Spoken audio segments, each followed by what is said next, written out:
results and evaluation of the study and show the progress made for the recent 2 years. With our participants, we are going to review the following questions. What are the changes in financial management as a result of decentralization? What are the issues of financial operations? Do they comply with the legislation? Are they capable to undertake the functions? How they improve financial discipline, and what legislative changes required? And we are going to hear the best practices of financial management for the best communities, and DOBRE program will tell us on the next steps that will be implemented as a result of this study. Our today's speakers are Gennady Plis, Deputy Head of Ministry of Finance of Ukraine, Barry, Director of DOBRE program, Angela Bochi, Financial Management and Local Budget Experts of DOBRE, Olga Shubina, representative of consultants that did the evaluation, Vitaliy Lukov, the head of Voznesenska community, Yulia Sibiryanska, your lead counselor for finances, and Volodymyr Popovych, the head of the community, and a representative of the Parliament Committee for Local Governments and Urban Construction. So we plan our presentations within 10 minutes. Please keep up with the schedule so that our audience can ask you questions. And we are receiving the questions from the social media, from our Facebook page, and please we encourage all the participants from our social media to ask questions. So the first person is Minister of Finance representative, Mr. Gennady. When you talk to the communities, and in both the media, the communities say that actually all the functions undertaken by them are hard to stand in terms of financial management. They lack financing. How do you evaluate this situation, how the financial decentralization is taking place, and what are the plans, and are there going to be next steps for financial decentralization, and what do you think about the monitoring done by international organizations and DOBRE program in particular? How does that help the Ministry of Finance? Hello, dear colleagues, dear journalists, and all the people present. That's an interesting question. We've been hearing it every day. And as a Minister of Finance, we disagree with that a little in terms of financial resource. I wouldn't say it's that tough, because those who worked before are aware of that. And if we talk about the local budgets and their own revenues to the general budget, I think the communities are doing fine. Because if back in 2014 they got revenues of 70 billion, now they have 260-something of planned revenues, and there is going to be more, and the budgets are growing at a larger pace than the state budget is growing. And to give you a few numbers, if we take capital expenditures, which are the expenditures for development, of the 120 planned billion, they managed to explore, to disburse only 32%. And of the state development fund, they only managed to disburse a certain number of that, not all of it. So we should say that the finances are more than enough. And if you analyze the regions, if some of them say that they are lacking salaries for teachers or doctors, I should say that today's developmental budgets for the local communities have been increased by 67 times since 2014. And the reason for that is that the general budget is in proficiency, and they are doing the transfers to the developmental budgets of the general budget. So I'm sure they have the resources. And if in 2013, the state assisted in the amount of 5 million. Now they are getting more than 35 billion, and they are having their own resources for that. So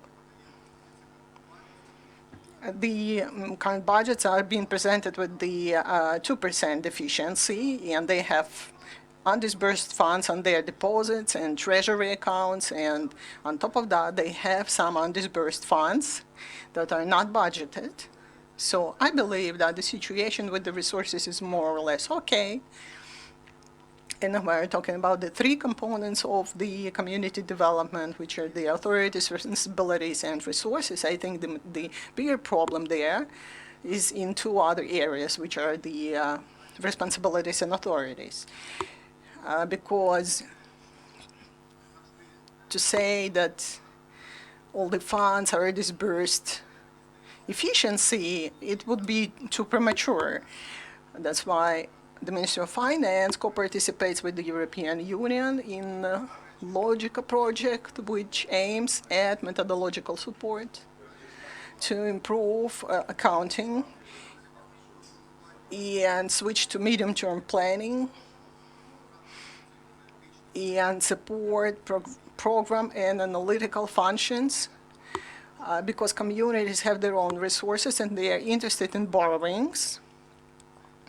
And we understand that the local debt should be controlled with high quality and should be administered, and then we have to develop relevant mechanisms for that. And obviously we have the problem that needs to be resolved. You may call it an issue rather. And talking about that, our triangle of the inner control and audit service and the Chamber of Commerce and the functions keep overlapping, and we need to disperse the functions, and we have to harmonize the controlling measures, and that's an essential component of Logica project. And I understand that our today's audience is more interested in what's being done, what allows the societies to control and to influence the communities. And using this opportunity, I would like to introduce our projects. eData, aiming at developing our open policies, and it's got three components: the spending, open budget, and the registries of our projects implemented with the assistance of IFIs. Please pay attention to the spending portal, which basically allows to control any budget institution, all the transactions, and it's got over 132 million of transactions and over 44 millions of documents, agreements, annexes, acceptance protocols, reports, and so on.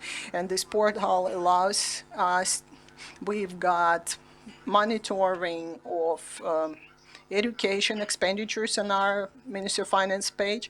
So we were able, this is interactive portal, and you can look at the expenditures for education in terms of regions, oblasts, and each school, basically. We've covered over 14,000 schools, 225,000 teachers, 4 million students. We have all the data on the workload of teachers and number of students per teacher.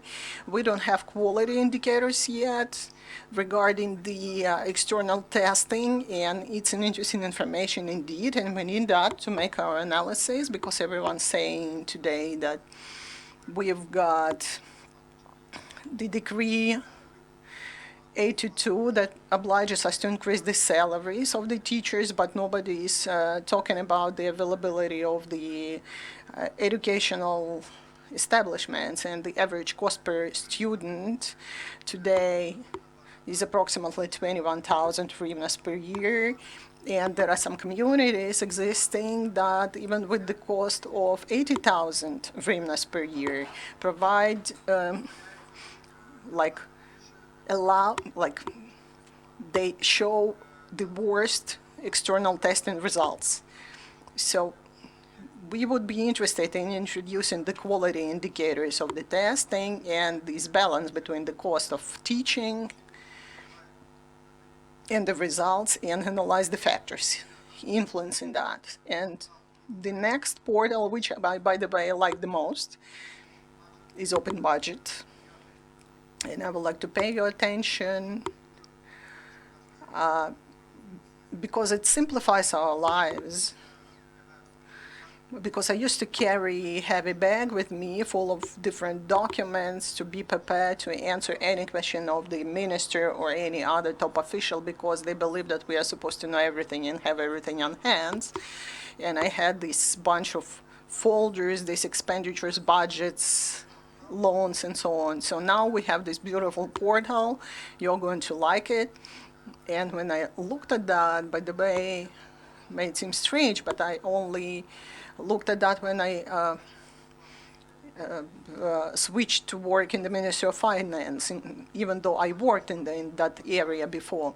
So you can see all the expenditures and all the revenues with the breakdown on the programmatic and economic classifications, and very interesting information with the breakdown to each community. And on the basis of that project, you can see here the annual budget, and you can see our draft submitted for the first reading of the budget. And today they are discussing it in the budget committee. And by the way, I would like to congratulate everyone that the election committee made the decision that as of the 22nd of December, new elections in new 83 communities will be appointed. And the committee supported our idea to include them in new budgetary relationship before they become eligible, so that they be better prepared for the next year and have relevant resource and start working smoothly. So the most exciting part of that open budget project, if you see, last but one line, is boost analysis. That part was presented a few weeks ago.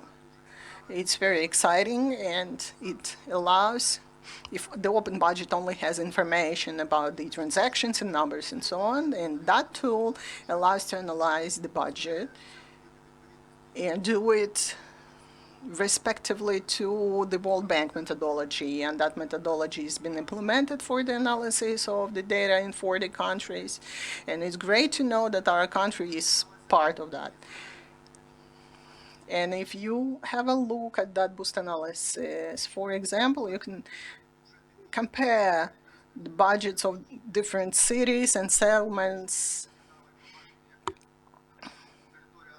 And you can see that they have similar territory and they have different taxes on land and other, and that's exciting to observe, and especially exciting to talk to the leader of the community and be very well equipped with your arguments and data while talking to him. And these data allow to do the analysis with the breakdown into years and with relevant depth of the analysis. Very exciting and useful tool.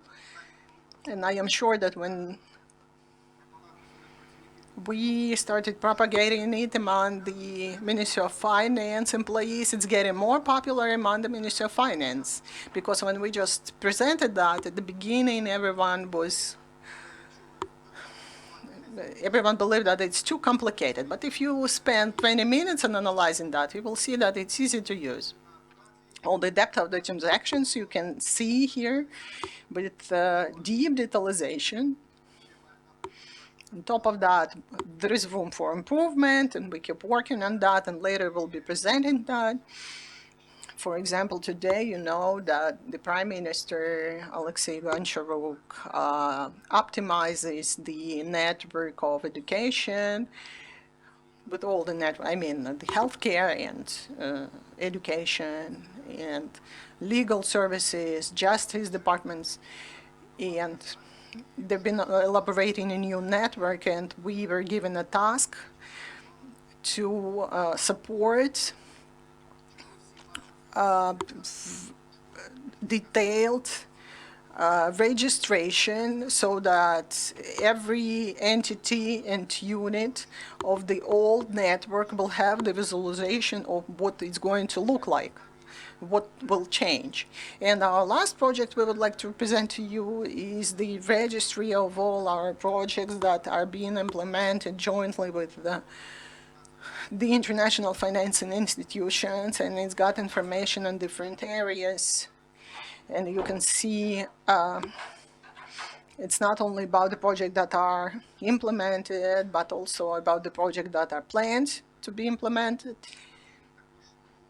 And I'm sure you're going to like it, because those who want to get engaged or have an idea what work has been done and what data are there, that's a helpful tool.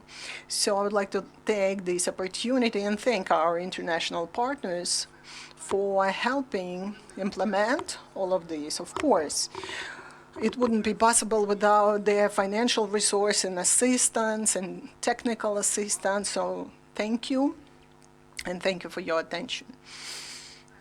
We'll get back to you with the questions.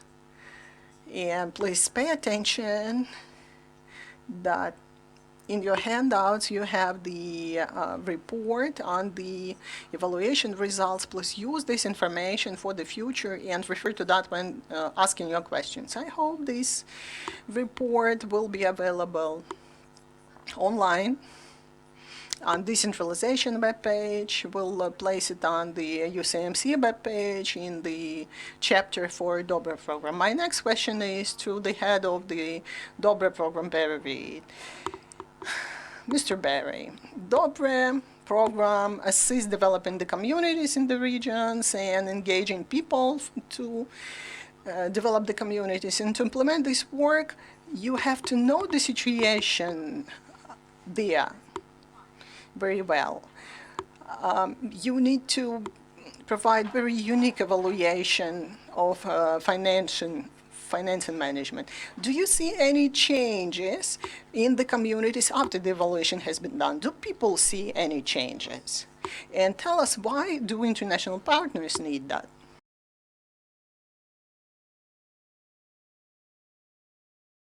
Well, thank you, Iryna. Well, I mean, to operate in any, to develop improvements in any system, of course, you have to start with an assessment. Where are the communities when we start in terms of their financial management systems? And that's why we're here today, of course, is to see kind of where we are in that process and what the results are.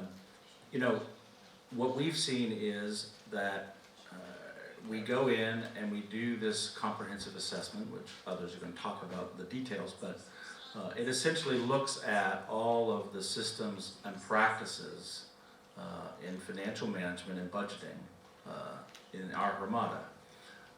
And once they get this information, they can then develop an action plan of how to make the improvements. And so what we've seen so far is that, of course, is that each Hromada starts at a different level. Some, even with the first assessment, are already doing many things correctly. Others are not. But what we see over time so far, particularly with the first two cohorts who have worked, is that you have begun to see real improvements in the way they operate. Procurement improvements, budget transparency improvements, just basic systemic improvements in how they go about accounting, how they go about organizing their financial management systems. And so,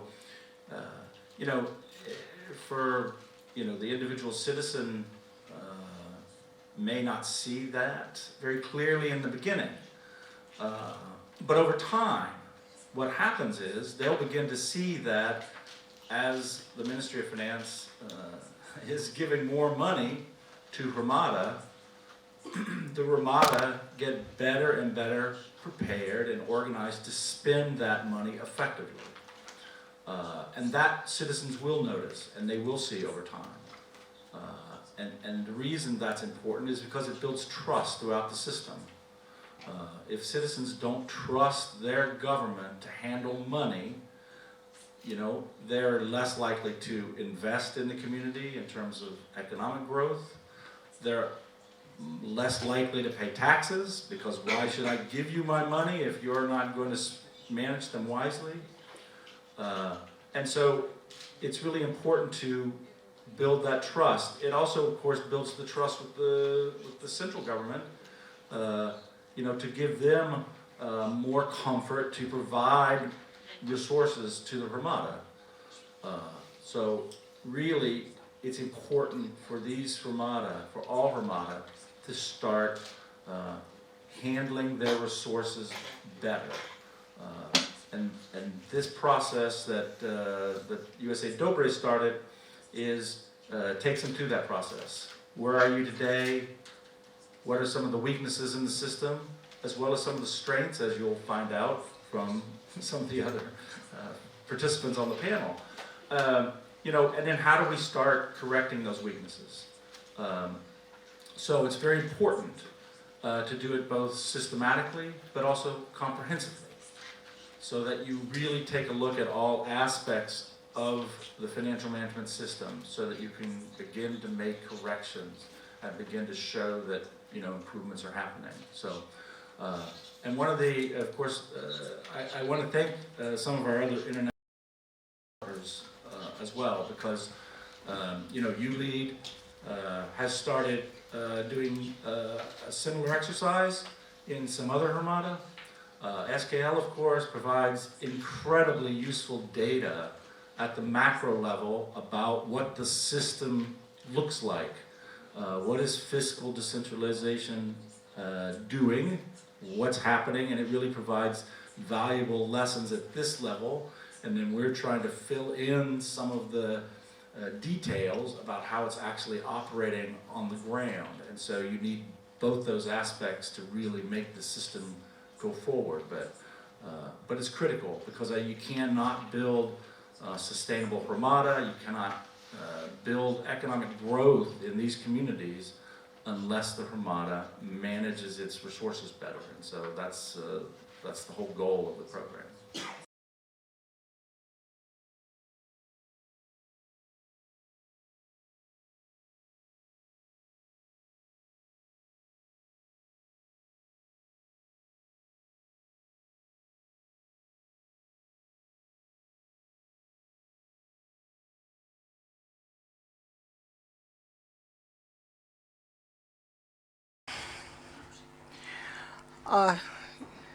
So tell us, please, if the communities listen to your recommendations, are the results of your analysis different from year to year? And again, if the methodology gets widespread among other communities, can the communities use your methodology themselves and use this evaluation by themselves and check themselves? I understand we have here heads of the communities, and it's obvious that they are successful in evaluation, and I would like to hear something from you. What are the results of the evaluation? Thank you, Iryna. Last year, we presented the results of the 50 communities, and now we want to report what are the changes with the 47, because we had to say goodbye to the 3 ones, and what are the results of the 27 communities that got amalgamated by the end of 2017 and 2018, so they work less in the conditions of decentralization. Let me focus on the methodology first. It was important for us, like everyone's talking about decentralization. For us, it was important to understand what's happening on the level of the communities, how capable they are to cope with the loads and with the authorities that they've been given by the central bodies and if they have sufficient resources for them. So we developed a methodology that fits the international standards and allows us to show the progress and weaknesses, issues in any community. So this is the budgeting process, how they approve, implement, and consider the budget, the accounting. Are there any inner control systems? How do they do procurement? Do they have the tools to manage their assets and how well they use them? And this whole set of areas that we've tried to evaluate. Based upon our results, each of the community got the report with 80 pages, but the detailed evaluation and solutions and action plan on improving financial management, like this 100 steps that are different for each community, is based on our input data, how to improve the financial management, how to do everything in compliance with the existing legislation and best international practices. Also, during the recent year, and I'm talking about the 47 communities that we've been working for over a year, we provided assistance to them in the form of trainings for budget processes on program and goal methodology. We taught them how to do the procurement because it appeared one of the most problematic issues. Public engagement to the budget process, how well community is prepared to efficiently work with the community, and how well they're prepared to show what's in the budget, the gender-based budgeting. We focused our attention on that. And asset management, we introduced the tools and provisions. We did the inventory of the existing assets of the communities, and we suggested the best ways to use them. And of that 47 communities that we worked with, these are 7 regions, different in size, different in time, from rural to city communities. And at the beginning, the starting point was different. But the main finding was that it is not always that if community is financially capable and has a lot of financial resources, they have due financial management system. What are the major changes that we've seen for the recent year? The communities listened to our suggestions. 47% is the average compliance plan. It's high level. They've been implementing a lot of events and activities. They increased their revenues by 25%, but some of the indicators remain the same. The budget transfers remain at the level of 53%, and the major portion of the expenditures is for social sphere and education. We can see that the major growth is in numbers. The biggest program is in the improving the budget procedures, in implementation of financial resources. And here is the breakdown into the communities. 61 to 66% result were the city community and the communities with good financial resource. But not only. There are some rural communities that are subsidized, but the level of financial management is on very high level. And the communities show commitment to make difference. Talking about the strategic documents, it was important for us to understand how much the existing strategies and the social and economic development program and budget programs correlate with one another, and how well they keep up with the recommendation of the Ministry of Regional Development in order to prepare the programs for social and economic development. And we can see that there's been big progress for the year in the program for social economic development. They get results. They are making positive progress here. And in terms of the budget process, in the previous year, most of the communities haven't approved any basic documents that should be in place when they prepare the budgets, and there is a big question mark on the resultative indicators that are used by the communities to evaluate the expenditures and how well they coordinate with the communities. We ask them a simple question: how your people can get to know your budget? Where do they get information? And some of the communities answered, well, the budget are there in the community leader desk. Everyone can come and see what are the expenditures. And it's been a year that we've been working with them, and indeed, budget is the input point for increasing the transparency of the community. All 47 communities started visualization of their budgets. By the way, they use open data in their work. They do information campaigns, and they present their own budgets for the population, and they get proposals on the areas where to put their expenditures from the citizens. And this shows commitment and desire to open up and present their decisions duly. In terms of forming and using financial resources, there is a problem, and it still exists, in coordination with fiscal bodies. Unfortunately, communities cannot administer taxation. This is the function of the fiscal service, and even though there were relevant legislation changes, the problem still exists. The taxation bodies have gaps in their resources, and they cannot duly provide the assistance to the communities, and this is the issue to be referred to the capacities of the communities to coordinate with taxation bodies. So new legislation new changes in legislation is needed to coordinate this cooperation. There is an issue of communal companies. Unfortunately, communities do not believe communal companies as businesses. They don't treat them business-like. This is subsidized sector, and the changes are very slow so far. The educational and cultural network,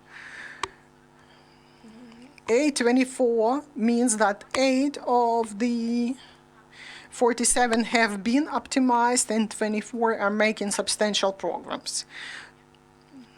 So they might have some specific plans how they are going to optimize themselves.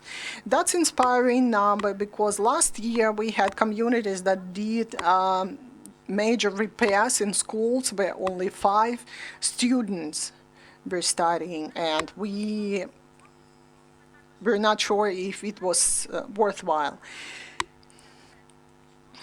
Unfortunately, most of the communities do the manual accounting either on Excel sheets or on some of the software that's been under sanctions now. And no good accounting software has been offered so far that can be used by the communities. The changes for the recent year, no changes basically in the revenue part, so 42% against the 45 plan, and we expect the growth in the capital transactions next year. On the expenditures, social expenditures form the major part, and a very small portion remains for the capital expenditures. Asset management is one of our most loved chapters. When we entered the communities and started asking them the questions, they had no idea what is it they own. They didn't have any inventory.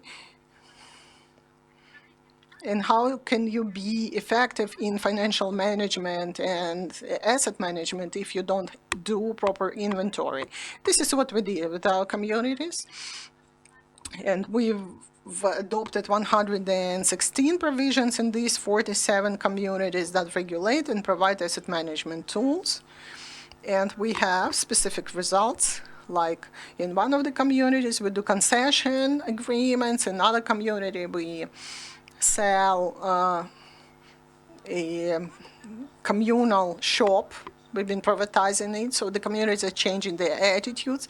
If they had some fears before, like the population will think that they will sell out everything, and everyone was scared in the word of privatization. Now they are shifting, and I believe that they'll have the increase on the capital transactions. So they have this idea that they are the owners of that properties they have, that assets, and they have to disperse it correctly. And that's what the welfare of the community and the revenues of the community depends on. Inner control, very low. No services available, just one community that was able to create the inner control service, but for example, in the rural community, it makes no sense to establish a separate unit, but they should have some specific administrative cards in place and do that job. And I am sure that in a couple of times they will make progress in that as well. The procurement. We were analyzing the old law now. They've introduced the new one on the procurement. There were communities that had conflicts of interests. There were communities that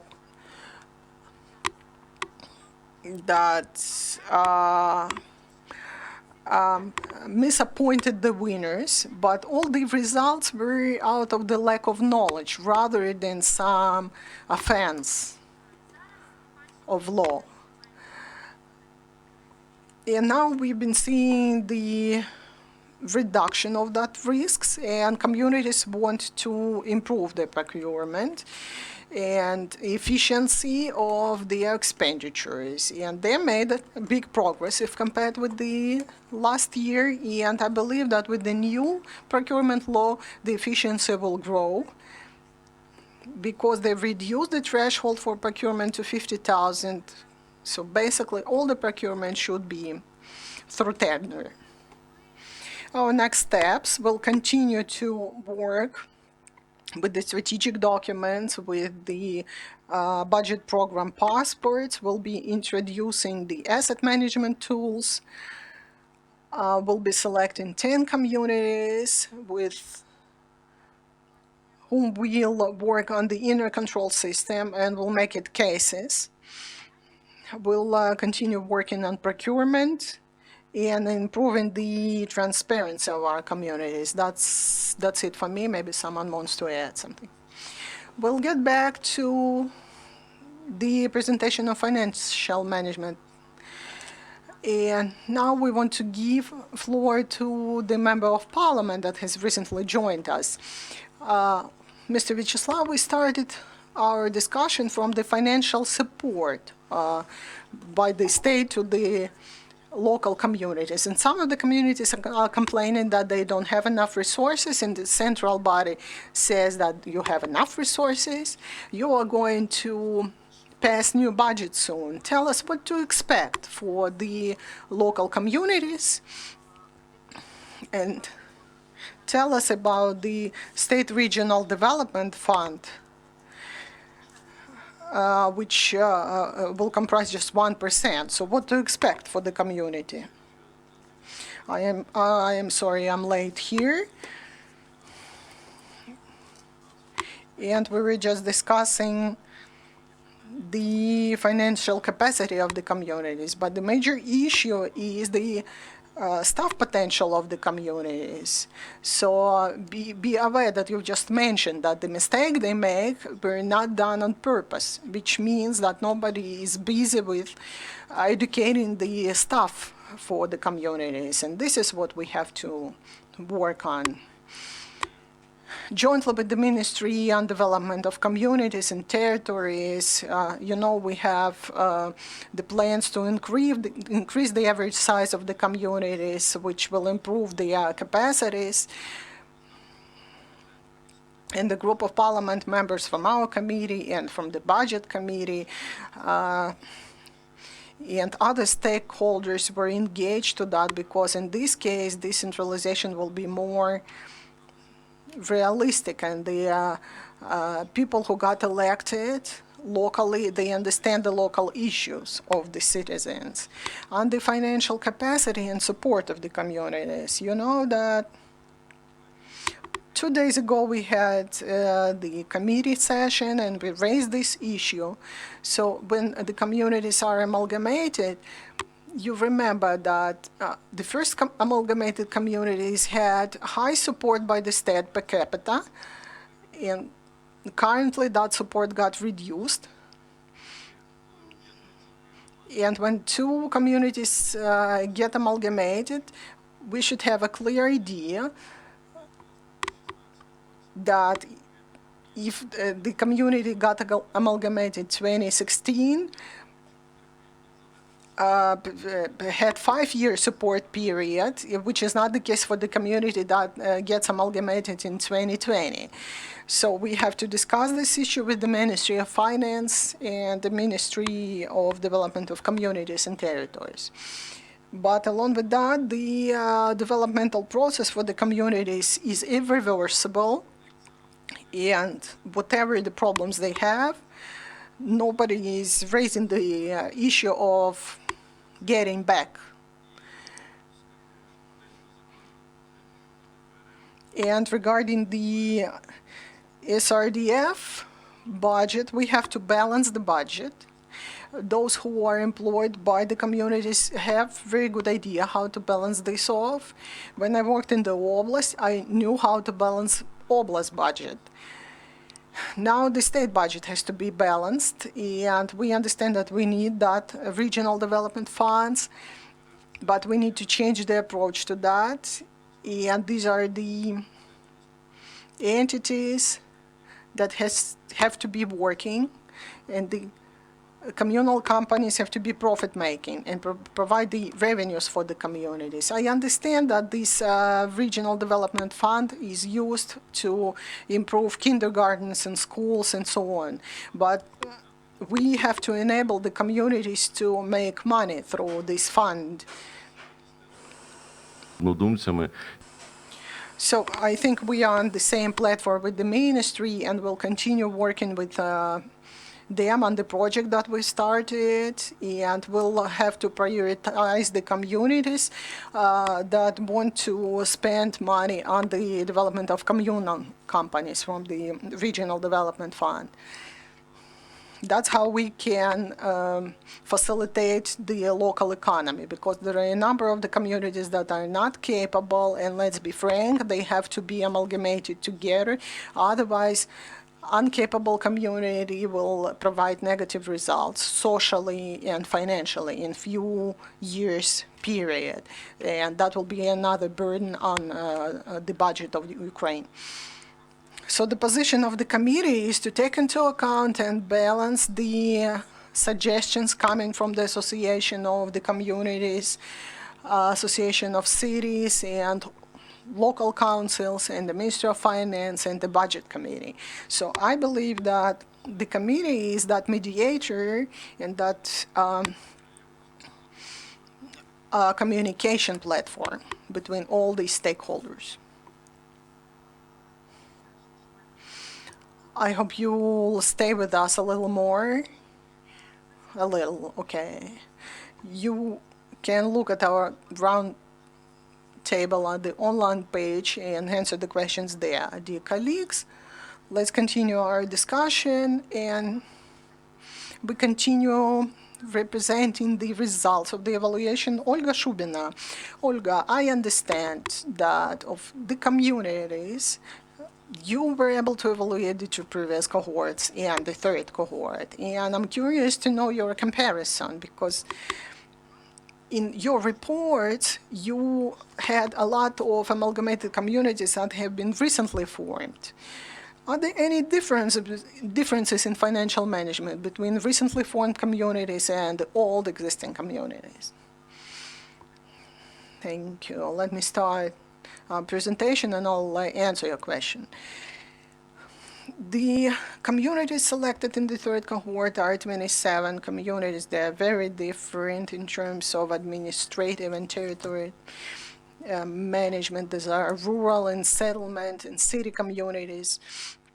They're different in terms of population, and what's important, 8 of the communities were formed in 2018. So when we started evaluation of the communities, they were just building their own financial management system and representative bodies, and they were working on the draft budget for 2019. It was hard, but we were able to help them work on the documents and rectify some of the shortages they had. During the analysis of the third cohort, we could see the same mistakes and gaps that existed for the first and the second cohort. Of course, there are like sample communities, the best practice communities, and we looked if they had these strategic documents adopted, and only 18 communities had that strategy approved. They had development programs, but not really detailed.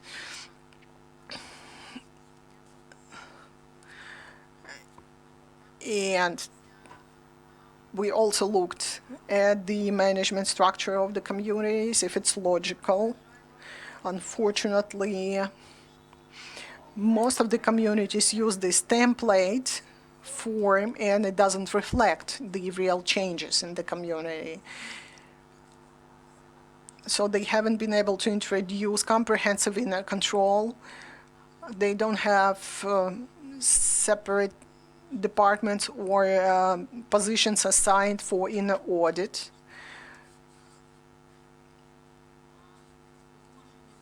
The provisions and the job descriptions are a template, and they do not reflect the actual operations of the community. We looked at the communal companies' operations. They have 85 of them in total, and 49 of those communal companies do not report, which contradicts to the existing legislation requirements. And we cannot control the operations of these communal companies. They don't have any supervisory board, no inner audit, no check of the primary documentation by the communities, and the communities still continue financing those companies. We have to ask if it makes economic sense. We also looked at the budgeting process in the community, if they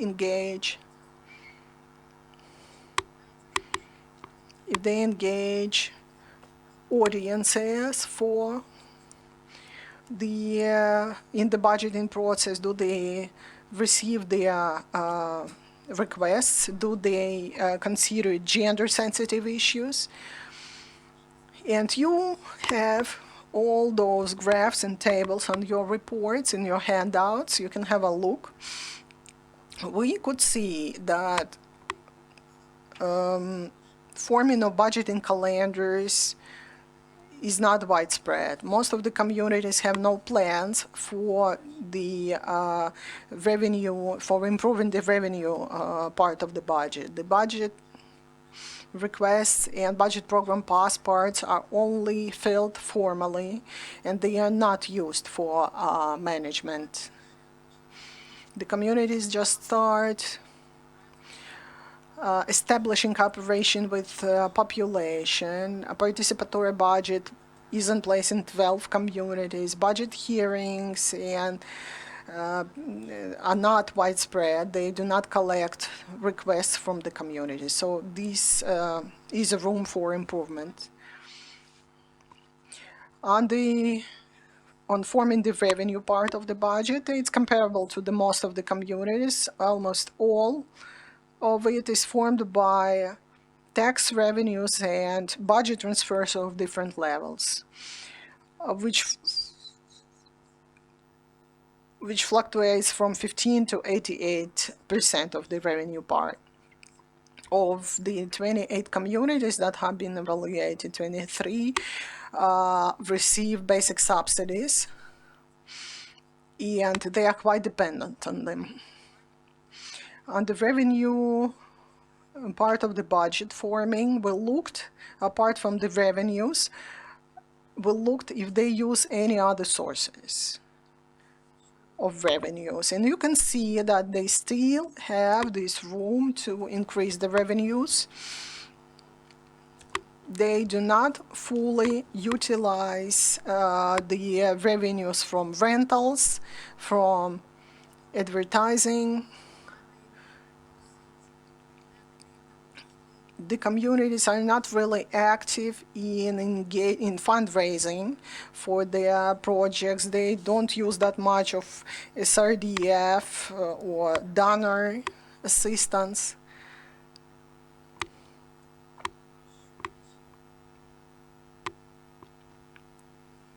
We looked at the expenditure structure of the budget. It's comparable to the most of the communities, as I've mentioned. This is social expenditure. On average, 60% of the expenditures go for education. During taking the communal companies on books, most of the communities did the inventory, but this is just the beginning because the expenditures per student are quite high, even if they have no capital expenditures. So the communities have things to work on to talk to the population and optimize the expenditures in order to reduce them. We looked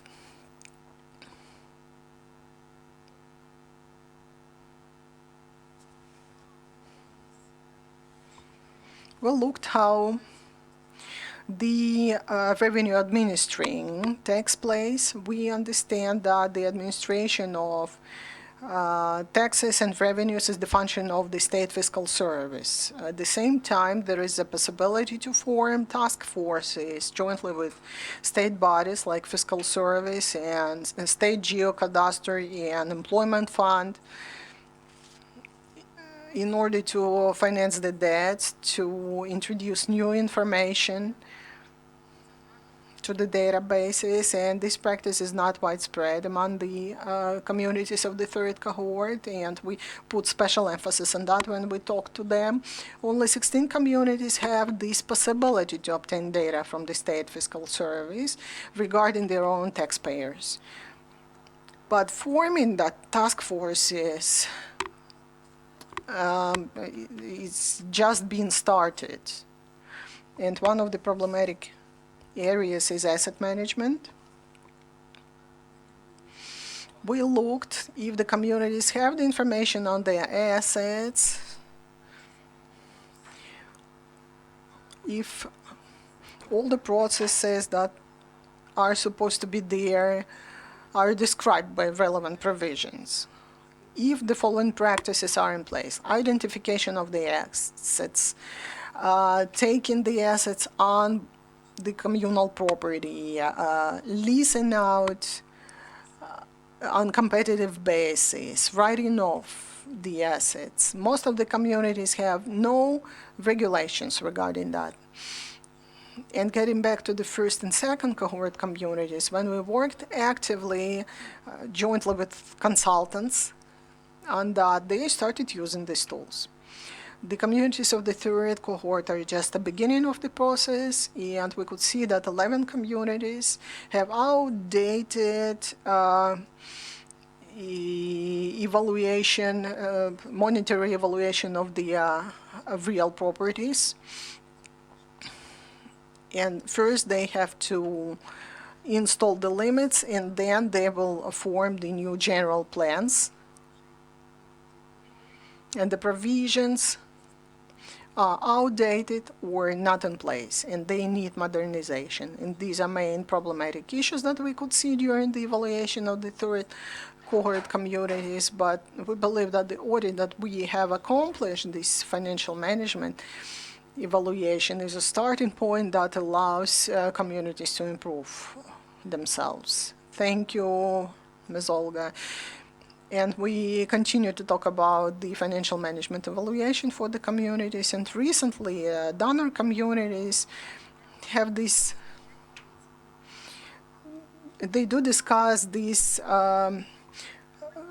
transparency of the budgets and financial management of the budget. And we know that Yulia has been working on that. We know that Yulia did the evaluation as well. Tell us, please, are those the same communities or different communities, and how your results match the results of that report that we are discussing now? Hello, colleagues. First of all, I would like to thank our partner program, Dobre, for inviting us to speak here, and thank them for this support and cooperation with our program. I represent ULEAD, which is financed by European Union and Denmark, Estonia, Germany, Poland, and Sweden, and supports the government of Ukraine to do decentralization reform and introduce regional policies reform. And the aim of the program is to fortify the capacity of the main stakeholders on the national, regional, and local levels in the context of decentralization. But the main focus of our program is on the amalgamated communities. And in order to achieve that, our program works with all 24 oblasts of Ukraine. And we created for that regional subdivisions in 24 administrative centers that provide support to the amalgamated communities and the specialists of them. And we provide all range of services, including education, information support, and our experts teach the regulations, so introducing the inner control within the communities. We spread the best practices of that the Ministry of Finance has mentioned, and communities are very excited about that. So we try to spread the knowledge to the communities we work with, and the management of financial resources in amalgamated communities is part of our key goals and one of the areas we are active in, and it correlates with all our other activities.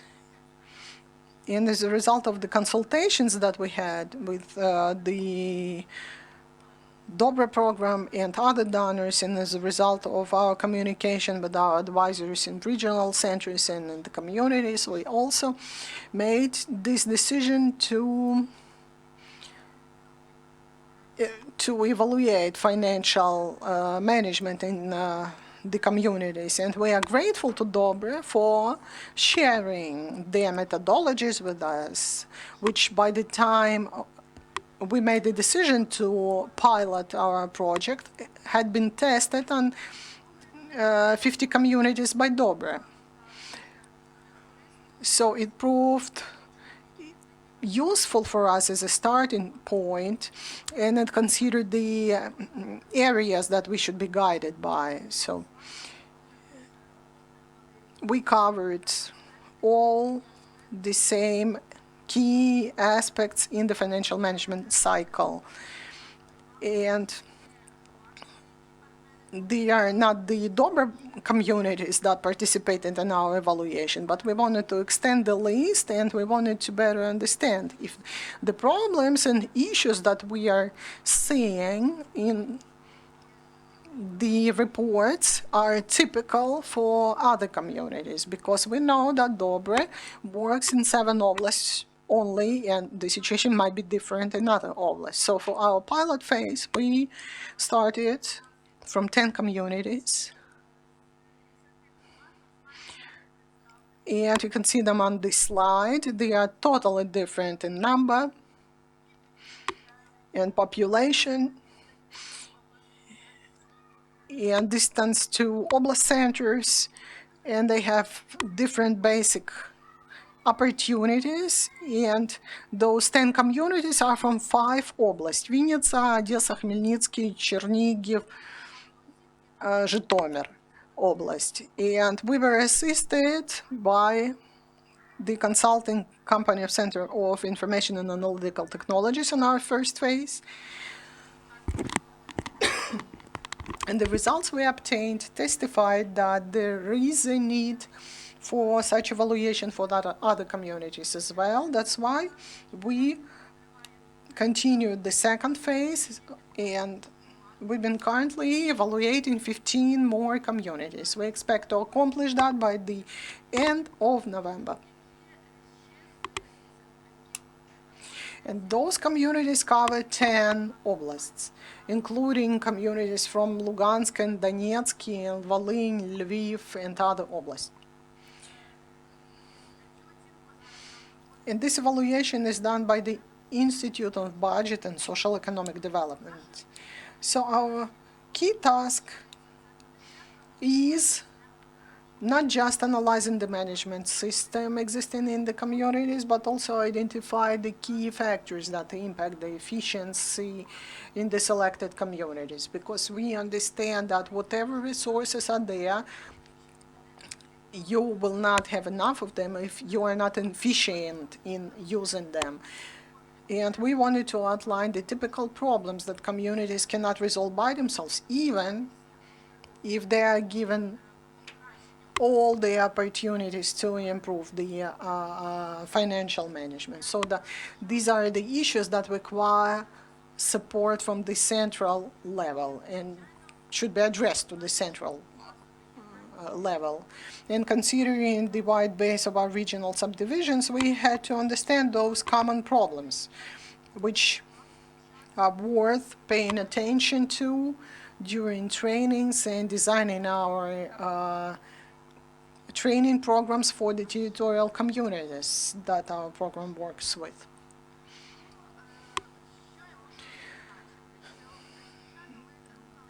Of course, we looked in parallel to how Angela described their progress with their communities. We developed suggestions and practical recommendations is a result of this evaluation, and now our financial advisors assist in implementing those proposals. And we need some time to be able to evaluate the level of implementation. And we are going to do it later. The communities that participated in the first phase, some of them were selected for study tour to Germany to study best practices of local governance. And apart from getting this comprehensive support for audit and evaluation of their operations, they could see how the process is arranged in a European country. And being inspired of that, they try to implement it. The results we have obtained for that 10 communities, they reflect just this small number of the communities. But when we look at the issues raised by Olga and Angela when they evaluated 75 communities, I should say that the issues are very typical and common, and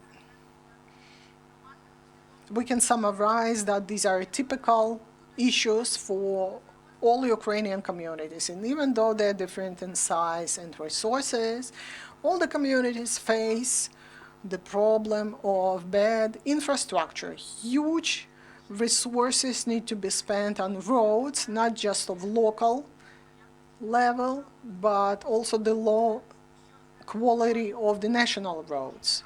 And the communities cannot possibly invest there, but the slow quality of national roads provides negative active impact on the capacities of the communities to increase their developmental potential. And there are a number of other problems, typical ones.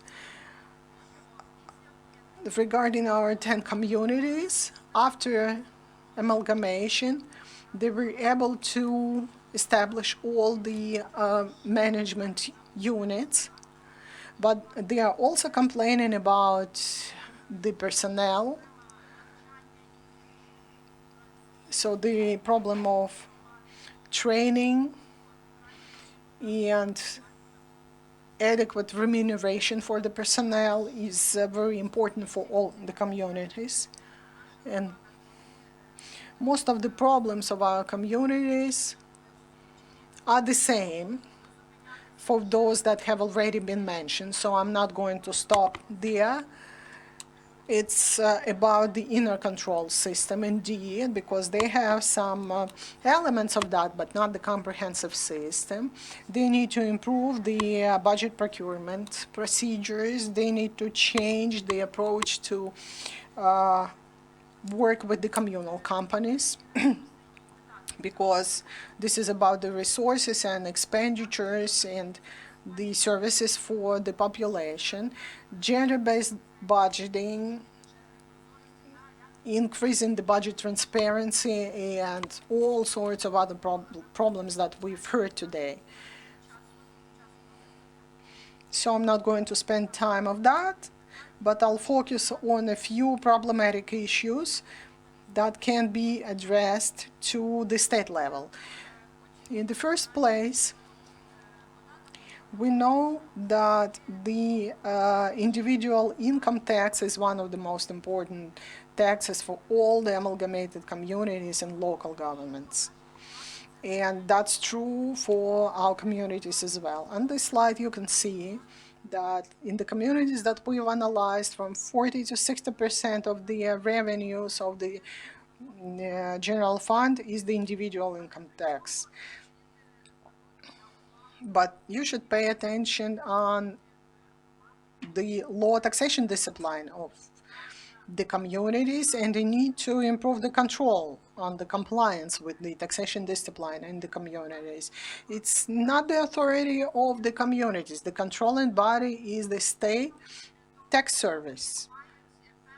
Therefore, they have to control somehow the processes. Second of all, we know that those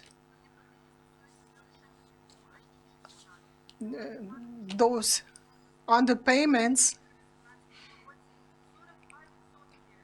we know that in 2018, 42% of owners of land didn't pay any hryvnia as a tax.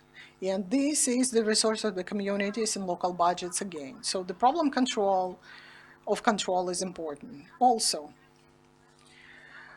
regarding the individual income tax, some of the structural subdivisions that are located on the territory of the community, they are supposed to pay tax to the budget of the community, but basically they don't do that.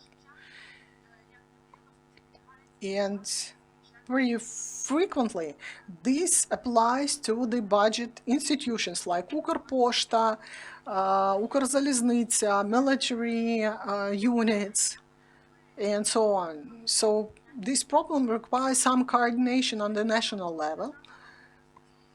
And when State Audit Service goes to check the communities, they see the fact that they under-receive the individual income tax revenues from that entities. They report that this is the problem of ineffective management of the community. So some changes, legislation changes need to be in place during the reform of the taxation service and the Ministry of Finance to make the communities more capable to accumulate the resources that they can obtain. And the next problem is related to that. This is the problem of basic subsidies of the budgets.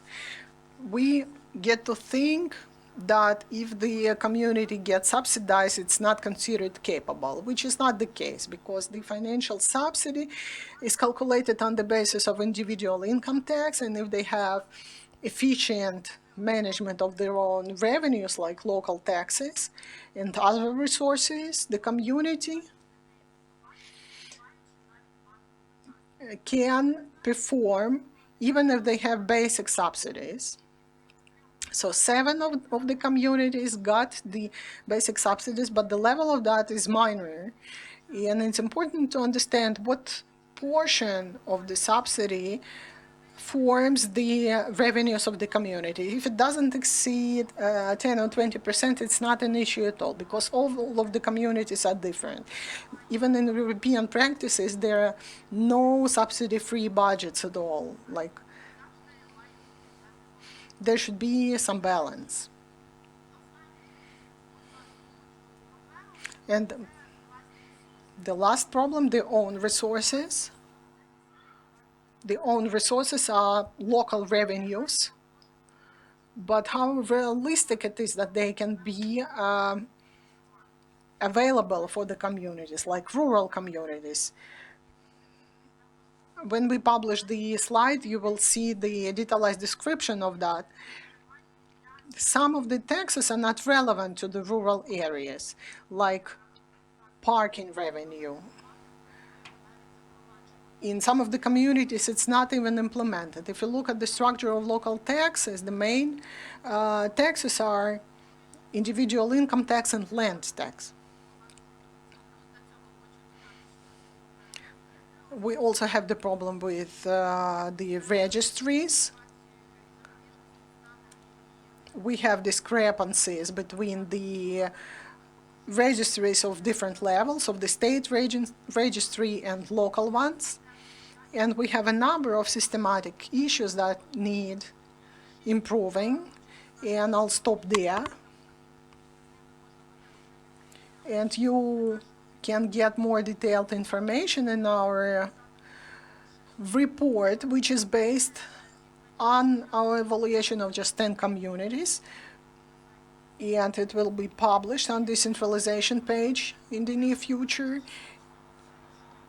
And you can have a look at other issues that we have identified. And I would like to thank all the communities that participated in them. I hope they hear me now, for their openness and willingness to cooperate. And I would like to thank to our current partners and counselors and employees of the program that cooperate with us. And I would like to thank Dobre program for sharing your methodology with us and sharing information, and for our fruitful cooperation. I would like to give you that.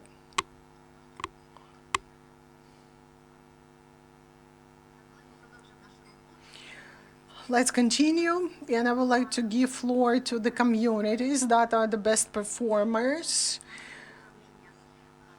of that evaluation. Vitaliy Lukov, the head of Voznesenska community, which is the city type of the community.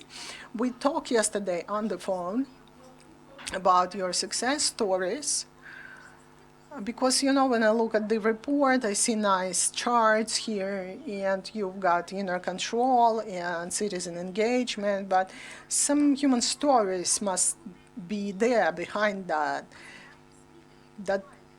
some real change makers. And one of the stories you mentioned yesterday, that there was a position of labor inspector was introduced to the community, which increased 20% to your budget revenues. How could you coordinate that with local businesses? Like, you had these happy employees who were well protected, who were put out of the shadow. You provided an increase in the budget. What was the reaction of local businesses?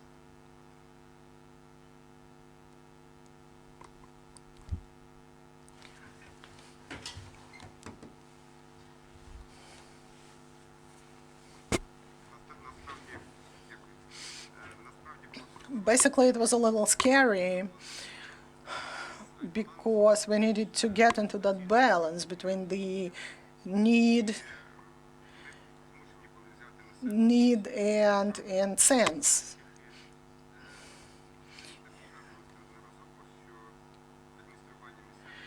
And indeed, the administration of the local taxes, unlike in many countries of the world, is done by the state. And they are not the major ones for the state fiscal service. They have their own, the VAT to work on, and our taxes come later.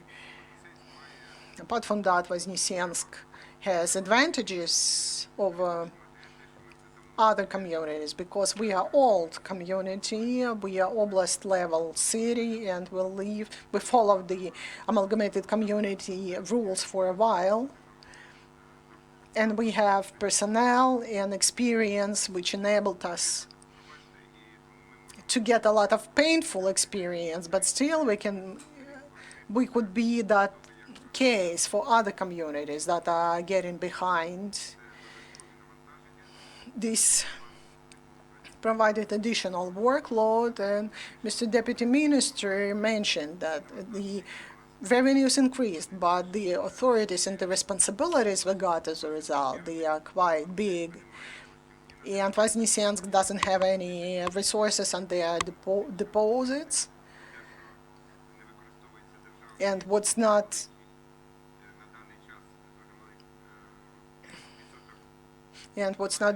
disbursed, and the funds that we are not able to disburse from the state funds is explained by the fact that we only receive these funds by the second half of the year, which is quite late. So we have to work together to improve the result for our people and for the country. Regarding that inspector, indeed, the government enabled us to make that happen. During 2 months, we introduced that position. We found a young, smart person, not spoiled. He was a lawyer. He was brave enough to tackle that because he had crazy fines there. And he didn't have any fines, basically, implemented on him. And we were happy to have him in our community, and we spoke about that. And we did massive information campaign, and responsible businesses realized that they should not take that risk.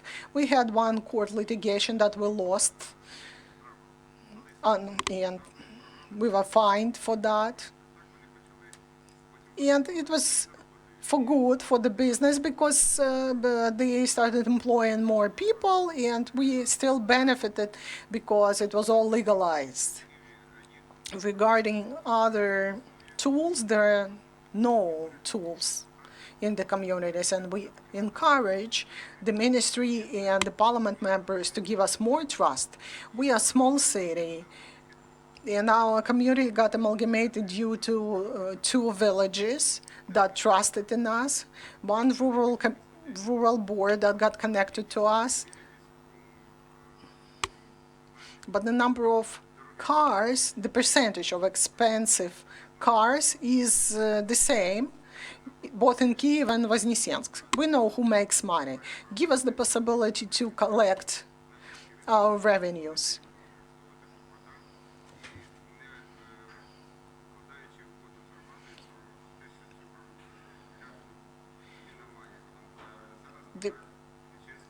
Unfortunately, some of the dishonest entrepreneurs use the imperfections of our legislation, and they are able not to register land parcels they own. We have these, short-term agreements, but we know they are illegal. And the fiscal service doesn't help us. We provide the registries several times a year, and this fiscal service responds that this taxpayer hasn't registered his obligations. And when he hasn't done that, the service doesn't see him as a violator. So some of the educated entrepreneurs lack responsibility. This prevents us to increase our revenues.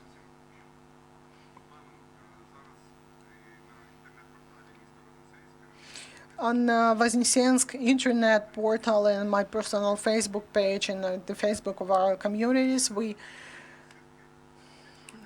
do this broadcasting, and we do it because I want people, our residents, feel that I am responsible for them. And I had the opportunity to be present at the United Nations Committee in Geneva, and they considered some of the land use issues.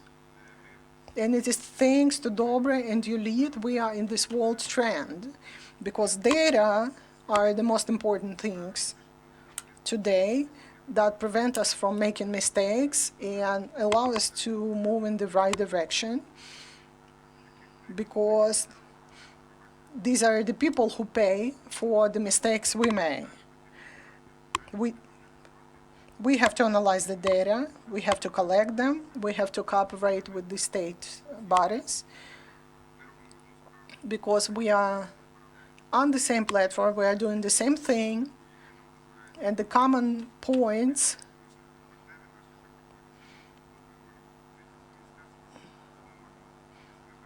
that we get assistance from our partners, like here we can meet with the ministry, here we can get help from the parliament members, and some of the problems can be resolved really quickly. So the Voznesensk experience, we spent less than 20,000 per student, by the way. We lack personnel as well. So to establish smaller communities, capable ones, especially when they have to deal with the social protection, education, mobilization work. You know, when they have all this workload, they will suddenly realize that they have no people to work for. We have 33,000 population, 2 more villages. We are located along the state level road, along Southern Buk River, and we were squeezed as a territory, as a city, and we needed additional territories. We needed to extend ourselves, not to use them for rural purposes, but in order to use the potential of the city to attract investments, and we were able to attract 270 million hryvnias through different funds, and we have investment unit, very efficient, and we need additional businesses to for our investment projects.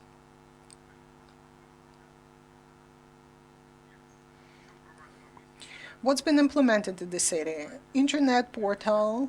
We used to have a web page, but it didn't cope with that traffic that we got. We have open budget. You can check our weekly reporting on budget performance online. We introduce all the updates. We have the basic budget adopted by the end of the year, and you can track the progress. It's all can be checked, and it's been working for the second year. We also have a tax calculator. Every citizen, knowing their taxes, can see the breakdown, how the budget is disbursed in terms of the taxes. Like, people can see where the taxes go. And when some top official says that we have a lot of taxes and we cannot have a school where there is more than 30 students, and when the citizen sees how much he spends in revenues on sport, on education, they may think that some of the lines should be extended, maybe. So we provide this information in any possible way. For internet lovers, we do it online. We also have paper newspapers with 13,000 editions weekly. I think it's a good addition for a small city. On the webpage, you can also access Prozoro platform and see all the procurements. Those who know Prozoro, they can Google it directly, but those who don't, they can access Prozoro from our webpage. We're initiating a lot of communities are participating, doing participatory budget for many years. We analyzed this practice and we realized that schools should not participate in that because this turns out to be the battle between the school directors. In order to improve the public activities, we introduced a number of limitations for the communities. You have 1 minute. We collect proposals for our budget. Everyone does that. It's not always efficient. That's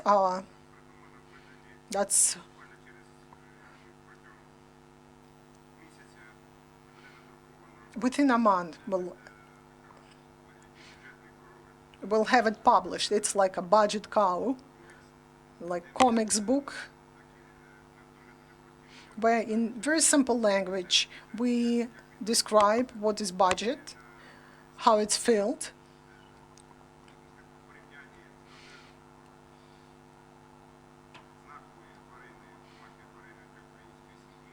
and cow is a very important animal for a Ukrainian family, and we can use it as a metaphor to describe all our issues and problems.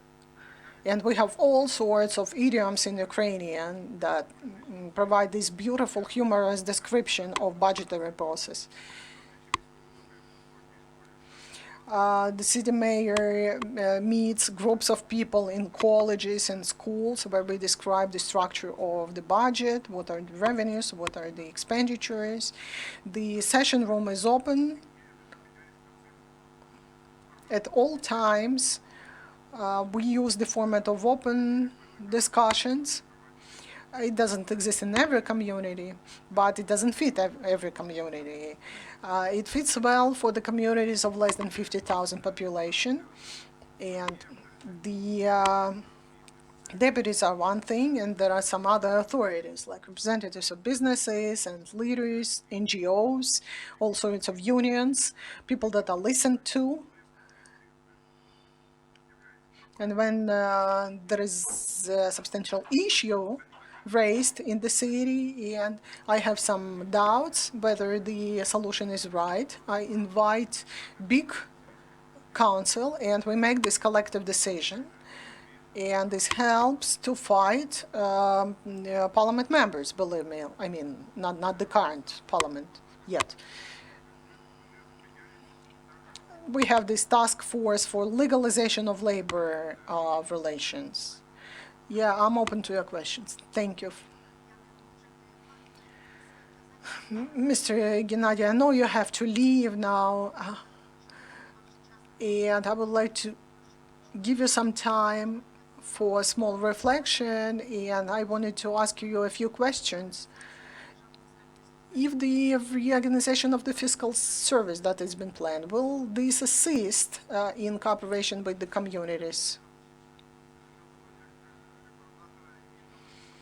We know Max Nefedov, he is a good reformer, he is committed, and not everyone wants that reorganization and transparency in that program. In that process, I know how hard it is for him, but I am sure he will make the things happen. Regarding Voznesenska community, I would like to thank Vitaliy for your absolutely creative approach, and the successes of the community are the successes of the leader of the community. We can sense that, and you gave us the bunch of answers which I was prepared to answer, but you used your nice examples. And you know, one inspector and fine of 300,000, and one fine could have killed that business, and they know that the cases like that will not happen, and they will pay wide salaries that will increase the individual income tax revenues and the experience of other communities.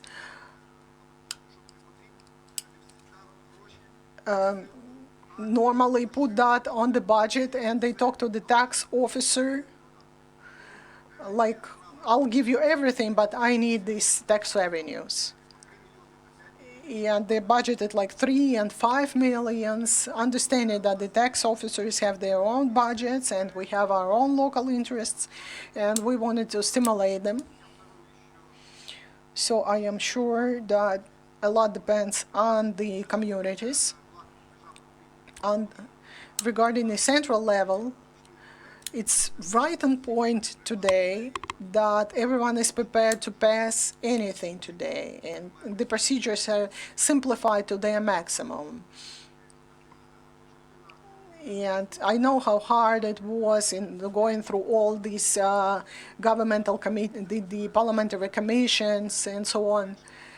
Now it's easier, and if it's not reduced, regarding the budgets, if it doesn't increase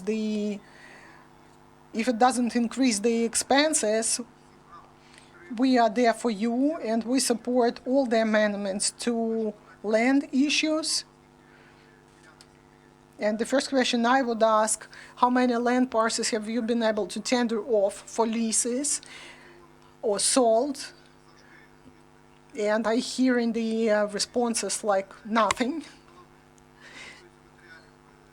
And the materials that I'm seeing here are really interesting, and the recommendations are very useful, but I think that the biggest efficiency will be achieved if they get to the levels of other communities that are at the beginning of their work, because these recommendations have to be somehow consolidated into one unified recommendation for the communities as a methodological recommendation, with outlining the best cases of our communities here in the country, because people were able to adapt international experience for our conditions. And I am sure that it's much easier to implement the plans in your communities if they look at the papers and say that the best in a control system are introduced in this, and this community. And they may be different in size and different in their conditions. And if they have top 5, I can call them if they are open to cooperate. And I am sure everyone wants to cooperate and promote their communities. And it would be really exciting if I could get the list of the best Ukrainian practices in the capacity of a community leader.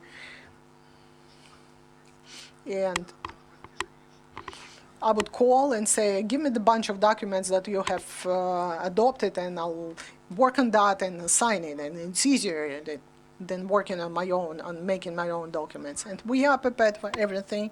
We are committed and interested, because capable communities means capable country. And you know that our task is to switch to the 2-level direct relationship, ourselves and the communities and no one else. Oblast budget only for the relevant oblast budget expenditures, and that would be ideal conditions. And today we are in the perfect situation to make this breakthrough. Thank you for your attention. I am ready to answer any questions if you have, if it's okay, because I know that someone needs to speak. Guys, is it okay? Mr. Volodymyr will get back to your presentation. No, it's clear, because we always leave these best cases as the last part of our session. I have to leave at 12, and you know I have tough timing, so please, your questions.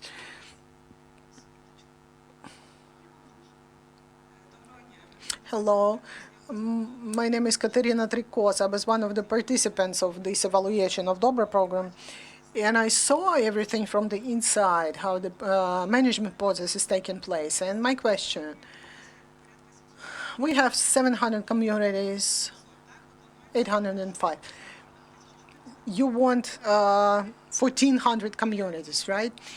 Dobre is short-term program. It will be over in a while. With that limited number of the communities. The question, if you have any study programs, some trainings, continuous education courses for community leaders that are government funded, so that you help the communities to get the best of these recommendations and experiences. Because most of the problems are due to the lack of knowledge. I agree with you. However, you better address this question to the Minister of Region, not the Minister of Finance. We keep working in our area, we keep in continuous efforts on continuous education, and this Logic project is for methodological support. My own opinion is that it's more convenient to work with the methodological material sent to me and elaborated rather than going somewhere for studies. Like, I would love to visit Voznesensk and look specifically how they implement the practice that I'm interested in. And going for studies somewhere, considering that we are shrinking the number of personnel and, you know, people don't have time to get sick because there is no one to replace them. It's a tough life today, and everyone believes that the civil servants have nice life and they don't work. And, you know, I support this effort and everyone's prepared for that, but practically, methodological material with specific cases of the document, sample documents, on land inventory, or like I was really surprised and happy with this fact of labor inspector. I think it was kind of, you know, not all the communities have that. And that's an ideal experience. And we take those documents that have been implemented there and give it over to other communities. One fine of 300,000 hryvnias. This is a good signal to all the businesses to stop paying gray salaries. Okay, have a look at the full version of our session, and we are going to have the speech of the next community leader, and it's a bright example, and it's not an easy community. They have mountain areas, and it's like 30% of the territory, and it's very exciting case. Thank you for your participation. Please get connected to Dobre page on our social media, and we have questions there. You can answer the questions. Thank you. I would like to give floor to the head of the Lanchynska community from Ivano-Frankivsk. I am ready to receive your written proposals and elaborate them. I would like to land down a little, because you were mostly covering things on the central level, the heads of the programs, and we were talking about big community. My colleague Vitaliy mentioned the case of the community that exists there in the oblast level city for many years, and they use all the resources available for decentralization. And about this, how to organize the revenues. Let me shortly say that we are the youngest communities. We are in the third cohort. We started our budget process in 2018, on the 1st of January. We had no staff. We announced a competition for to engage the personnel. So we basically started working from May 2018. We were forming our budget on wheels without any preparatory work, and it is thanks to Dobre, to the project we cooperate with, and they helped us to resolve the situation really quickly. This used to be a rayon center. We have 11,500 persons, residents, and most of them focused in this rayon center. This is where they physically live, but they are registered in different settlements and villages. And they all receive some form of subsidies, pensions, supports from the state.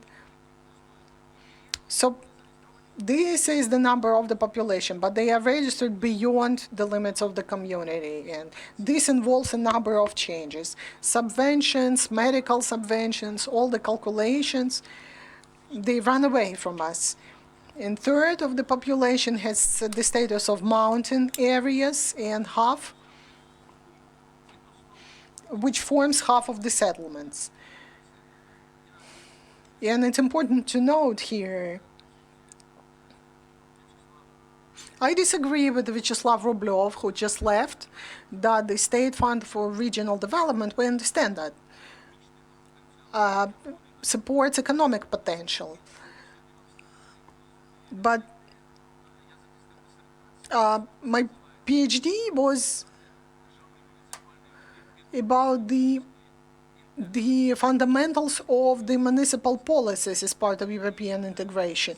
And I analyzed all European countries and their decentralization processes, and all of the countries got infrastructure first, and then they were released as part of decentralization. Here we had vice versa situation. We got broken, zero infrastructure, and then we were released for decentralization. So develop some economic projects without any infrastructural support, it's impossible, because any wise investor who comes in, he wants to see a developed infrastructure, the kindergartens, roads, schools. So we have to keep that in mind. And we have to keep in mind that we have the status of mountain settlements. And I should recommend to take these things into account. Another specificity of us is that we are neighboring Yaremche and Bukovel, so we are the gates to Carpathian Mountains. So wherever you go to any mountain resorts, you will cross our community. So my point is that this creates potential for economic development and touristic development, because we are these gates to the Carpathian Mountains. And the communities of the size like mine, which is the average size, our major strong point is that we provide the safety and lives and development for the whole infrastructure in territory. We haven't fired any employee, or we haven't closed down any entity. And optimization is not about it's about the effective utilization of the money. It's not about getting rid of people. And later I'll give you the slide on that. The budget of the community, similarly, the same percentages. 12.5% of the medical subvention is the only difference, and these are the results of 2017. So we're like abandoned as a result of decentralization. And why they did that to us? Because we service the primary layer of the health care. These were 6 units that didn't belong to, and they didn't receive any support from the state level. And we maintained them for a year. and they were not even a part of the territorial community, and this created additional load. But we got some positive things as well, because when we got this family health care in 2018, we had this network of family doctors, and people flew to us to get their medical service. So we have both shortages and advantages.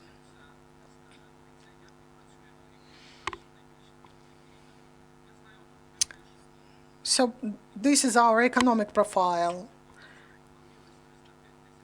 So you can see the individual entrepreneur, Popovych, 305,000 from the gas station. It took us a year to build, lease out the land, create new jobs, 8 jobs, and we get excise tax and taxes from that. And because of the rapid changes in taxation for the next year, we are offered to take away the excise tax. And that's the problem which I want to mention today. You cannot change things so rapidly. The rules of the game should be the same. The community was interested. We were doing everything to get the revenues quickly. And for the first year, we got 305,000 of excess tax. And we got the revenues that are more than that. And how do we compensate these amounts, these revenues in the next year when we are going to lose that? So they changed the legislation rapidly. And apart from that, we did a number of projects on the local economic development. The gas station, we changed the touristic route from Ivano-Frankivsk through a number of communities to direct it to us. And we did it as part of intermunicipal cooperation between Pechenizhinska and ourselves. And we managed to change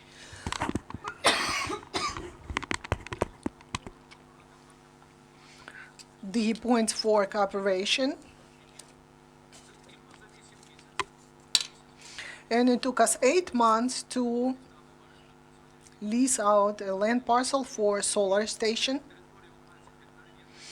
This is the territory of 20 hectares that hasn't been used anyhow. And we were able to generate 230,000 hryvnias as revenues as a result of that project. Last year, we increased the revenues. We are a small community, 2.5 million hryvnias. And I'm not talking about the issue of redistribution of the funds. And I wanted to raise that to the Ministry of Finance, our specific proposals. I used to work the head of the state tax service in the Oblast, so I sense all these numbers with my skin, and I understand things.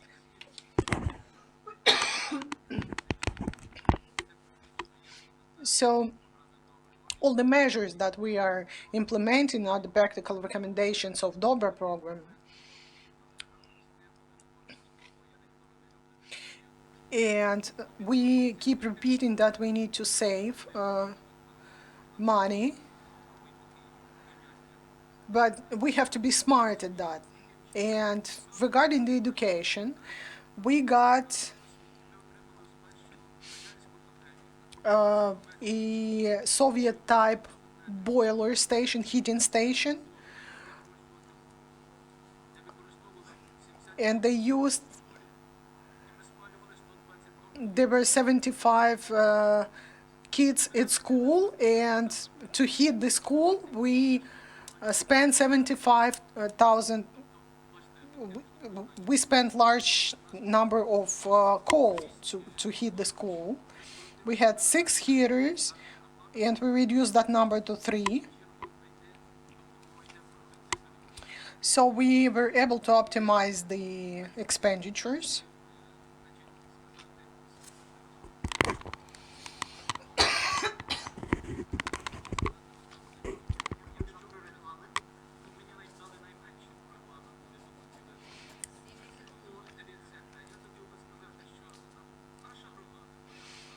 my community, we are not dependent on any particular business. We are all small and medium businesses. For example, next year, Voznesenska heat and power plant is going to stop.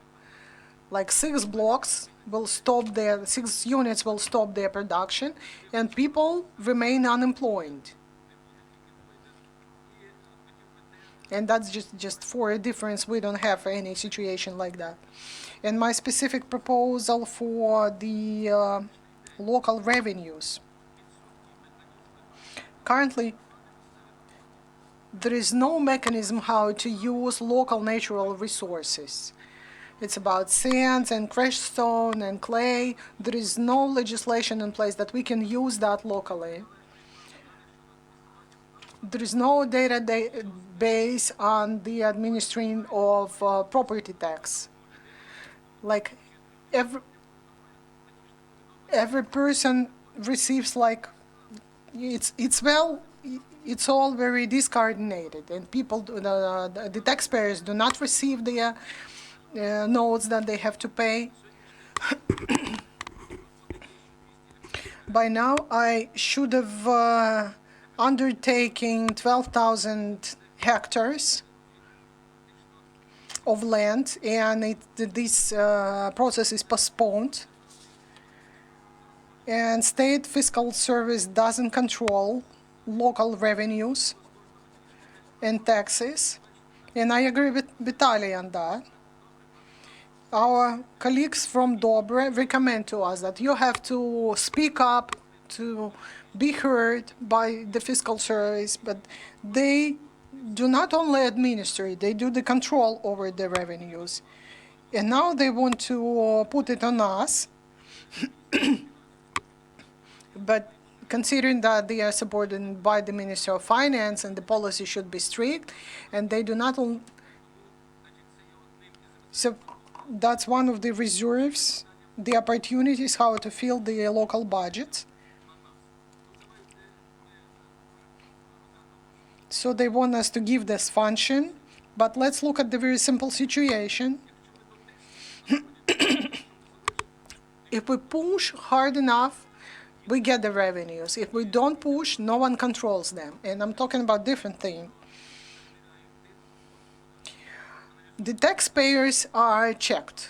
Who are those who are checked? The taxpayers who are registered as the taxpayers, and those who are not remain invisible for the tax service. The tax service doesn't see them, and that's where this resource is. And this is what I'm saying for the Deputy Minister of Finance. That's the common problem for the country. We analyzed the individual income taxpayers, and we looked at the age of the workers in the 50 plus. There are no employees below 25.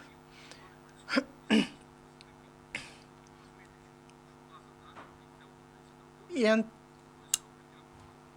no one officially works among men who are subject to military service, because they understand that if they formally register themselves as workers, they will be called off for military duties. So we cannot create new jobs. And what should we do about that? We should introduce the contract format of military service. And my message is, if you happen to go to Bukovel, turn left to our community. That's the gate to the Carpathians. And in a month, we'll be finishing the project. We build an observation tower and recreation center. You should absolutely stay in our community overnight and spend your money. Thank you, all the speakers, for your comprehensive presentations. And I should remind that this is done with the help of Dobre, and this is the Q&A session.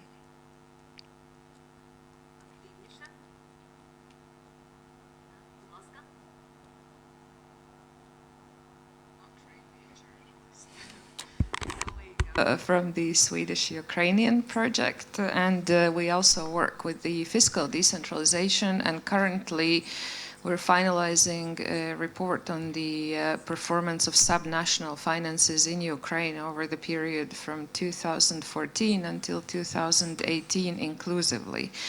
And one of the observations and one of the comments that we notice is about the payment of the personal income tax, about the system of payment of the personal income tax. Ukraine, as any normal European and I guess at the moment global country, is experiencing the situation where you will have about 70% of population living in about 30% of the territory that is in cities and also working there, and then about 70% of territory with about 30% of the population, which is a rural area, which is very important for climate and for food supply of the country. But the system of collecting of the personal income tax in this country is unfortunately not favorable to the rural territories, because the tax is being paid only at the place of the employment, and that primarily means to the cities, to the large cities. And we also know that the large cities have policy of advocating and drawing enterprises to register in them, especially to promote that there is more income to them. And in all European countries, the personal income tax is paid and transferred to the municipality where a person lives, because this is where all of the basic services such as kindergartens, schools, street lighting, water supply, all of the things what the local governments are responsible for are being taken care of. And I think I'm rather after a comment or the reflection from the colleagues who did the analysis in the gromadas, and especially in the rural gromadas, of what are your observations regarding this, and do you share the need and the recommendation that we are coming up to, that this system needs to be changed, and in particular to also promote the completion of the decentralization reform in this country, because otherwise there is very little incentive to complete it. Я відповім на рефлексію. I will respond to that reflection. Thank you for your comment. We absolutely agree with this problem and with this proposal. And this individual income tax is a budget forming tax, and on the way how it's administered and paid depends on the budget of the community. There are other revenues as well, but we could see that this is the major portion with the excess tax. And it's natural to be paid where the person is based, because they use the infrastructure of that village and settlement, whatever. So we absolutely share your concern. And the cities get the use of that potential because they have more jobs, but the small villages remain vulnerable in this respect. And thank you for your position. We totally support it, and we hope we can join your recommendations. But there is another point. There are individual entrepreneurs who work on the territory but registered outside of the territory, and they have the same issue. They don't pay local budget. So we totally support that, and we always protect this position. And I would like to remind the Deputy Minister that there is someone who should control. Like, I am supposed to ask a legal entity, Ukrposhta, for the fact that they have a subdivision on my territory. I have to remind them to pay taxes, and they are not willing to do it. And that's the budget code article which obliges them to do that.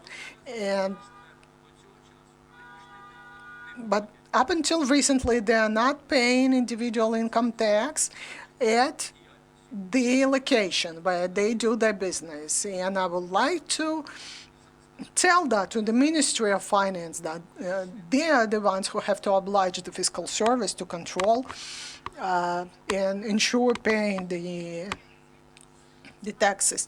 Thank you. We will prepare the summary of our current event, and we'll prepare the recommendations and address it to the Ministry of Finance.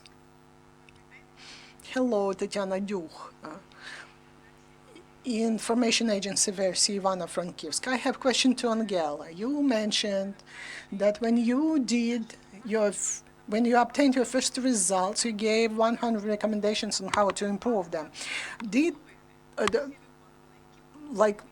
They seem to take into account only half of them.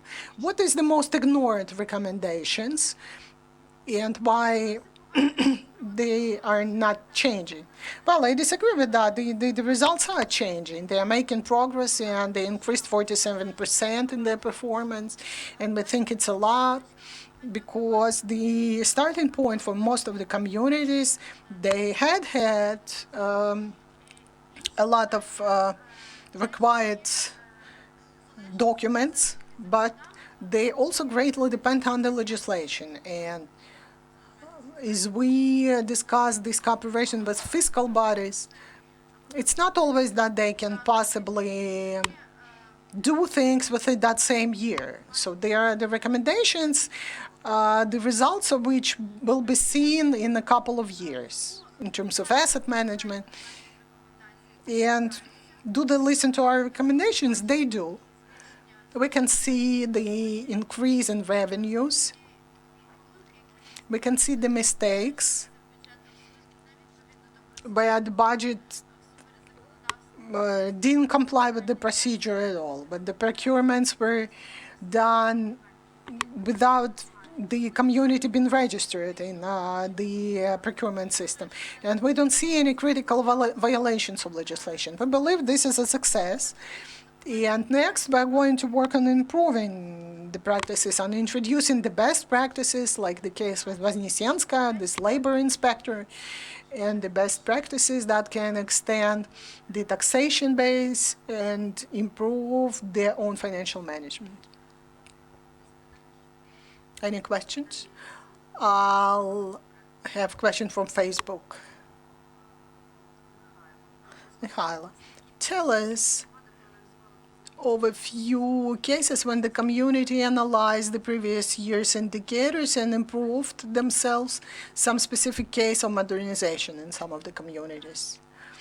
We could see rapid growth in the asset management. Last year, the communities almost didn't do any work related to that. They've accomplished inventories by now. They started doing land auctions, selling the right of rent, and introduce all sorts of tools that are now actively used. We can see the improvement in the budget process. And the budget requests are better formed, and we have several indicators of evaluation of the budget execution, and we see good results. The request from Hanna Trach, from a community you worked with. Thank you, Dobre, for this evaluation tool. It stimulates and advances the communities. Last year's indicators have been analyzed. We work to improve indicators. We do leadership programs and asset management and accounting and audit. It was like a positive comment from a community member. Hello, Tatiana Bakotska, Mykolaiv TV company. Vitaliy Dmitrovich, you mentioned that you've recently come back from one of the international conferences in Geneva. Can you tell us about good practices that can be implemented in your city? Also, shortly describe how you plan to improve investment potential of your community. And last summer I visited Voznesensk, and I saw your work and I looked at your investment project on improving energy efficiency in schools and hospitals. And I thank you for this work, and I hope that this experience will be implemented in other cities and settlements of Mykolaiv Oblast, which sadly believed to be one of the most depressed oblasts of Ukraine. Please confirm you didn't come with me in my car. Well, actually, that was my third trip to Geneva to participate in a committee. We are UNDP partners, and we reported on our successful project, Smart City. And we were mentored one of 15 cities of Ukraine to introduce some of the digital novelties, like online office. We, for over 10 years, all the healthcare base is stored online for all the residents, and that's the card of the Voznesenska resident, and it's your key not just to your healthcare office, it's your key to use public transportation, including private transportation.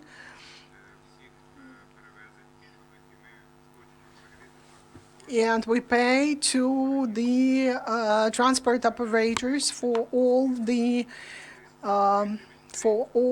privileged groups of people, either 50% or 100% compensation depending on the category of a privileged person.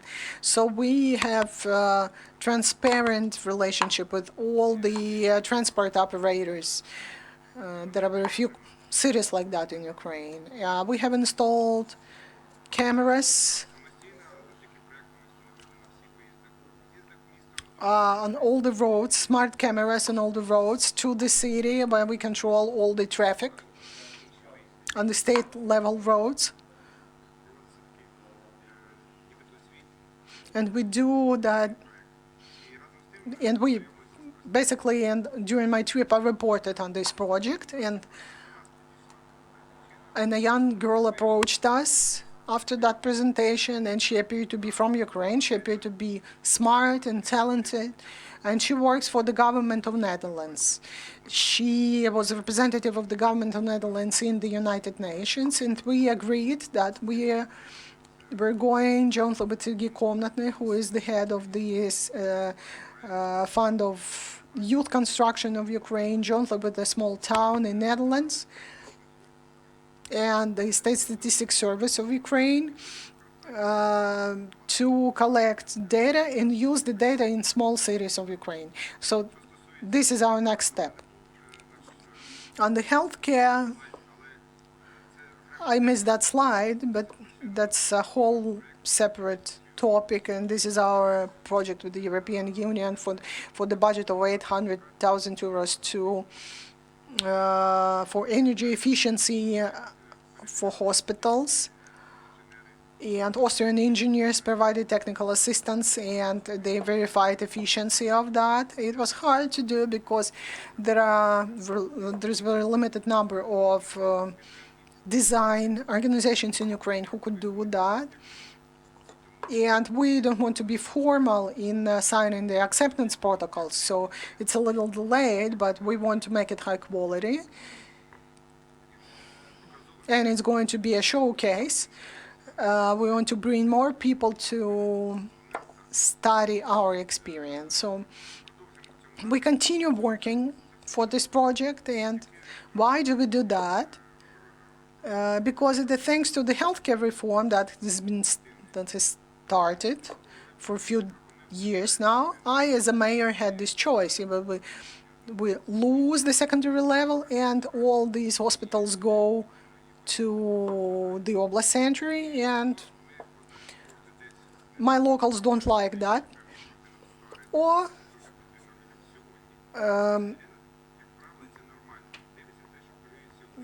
we just looked what are the current concerns of people,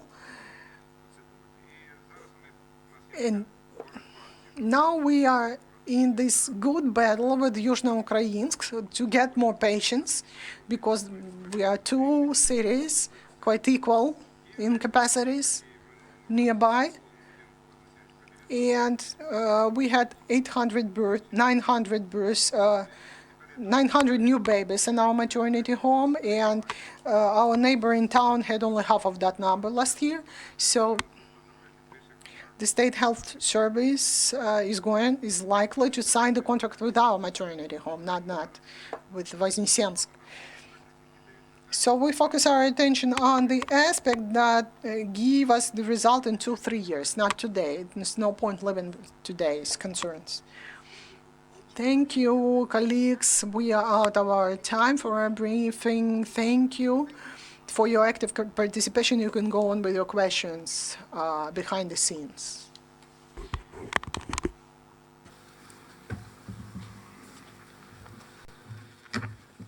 Приємно було з вами познайомитись. Так, з вами сидіти.